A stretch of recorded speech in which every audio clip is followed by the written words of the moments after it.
বকেয়া দিয়ে প্রদান করতে হবে।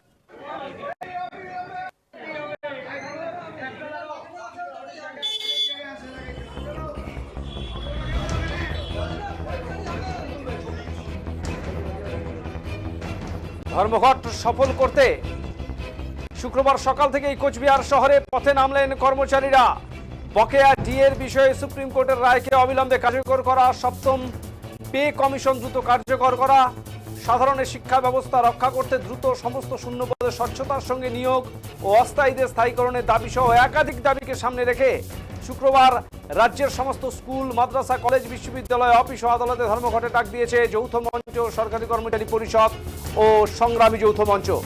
এই ধর্মঘটকে সফল করতে এদিন সকাল থেকেই কোচবিহার শহরের সাগরদিঘি চত্বরে বিভিন্ন সরকারি দপ্তরে ধর্মঘটের সমর্থনে ফ্ল্যাগ, ফেস্টুন, পোস্টার লাগানোর পাশাপাশি মিছিলে সামিল হন রাজ্য কোষাগার থেকে বেতনপ্রাপ্ত শ্রমিক, কর্মচারী, শিক্ষক ও শিক্ষাকর্মীরা। সরকারি বঞ্চনার বিরুদ্ধে এই ধর্মঘট সাফল্যের পথে বলে এদিন দাবি করেন 12 জুলাই কমিটি কোচবিহার জেলা অন্যতম যুগ্ম আহ্বায়ক আশিস গোস্বামী।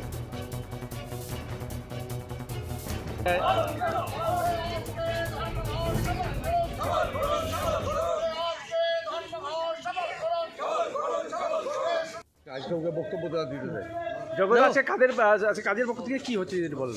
আজকে আমরা জানেন যে ইতিমধ্যে আমরা এটা বলে এসেছি যে ইতিমধ্যে আমাদের যে সরকার রয়েছে, পশ্চিমবাংলায় যে সরকার আসীন রয়েছেন, এই সরকারটা আমাদের বহু প্রতিশ্রুতি দিয়েছিল, কিন্তু আমরা দেখলাম যে আমাদের কর্মচারীদের যে মহার্ঘ ভাতা মূল বিষয়, সেই মহার্ঘ ভাতা অনাদায়ী হয়ে গেছে দীর্ঘদিন ধরে।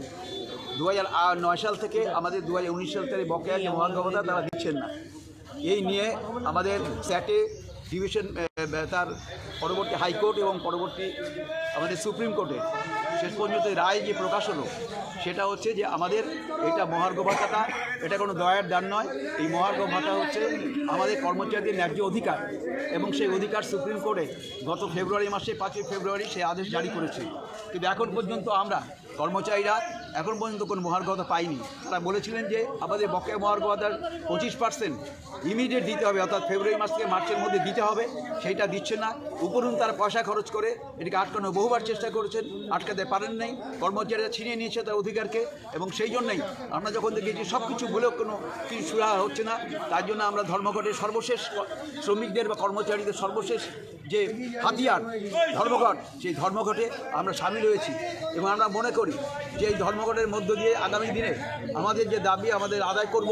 শুধু আমাদের অর্থনৈতিক বিষয়টা নয়, আমাদের কর্মচারীদের শুধু ডিএ ব্যাপারটা নয়, কর্মচারীদের যে মর্যাদা, সেই মর্যাদা তারা হানি হয়েছে, এবং অনেক সময় ভেউ ভেউ করেন, আমরা ঘেউ ঘেউ করি। এই অবস্থায় আমাদের কর্মচারীদের সমাজকে নিয়ে গেছেন।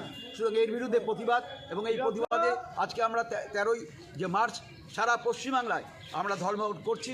আমরা মনে করি যে এই পরিস্থিতিতে উত্তরণ ঘটানোর জন্য সমস্ত মানুষকে আগামী দিনে আরও বৃহত্তর সংগ্রামে নিয়ে গিয়ে আমাদের অধিকারকে আদায়কে অর্জন করব, এই প্রতিশ্রুতি আমাদের রয়েছে।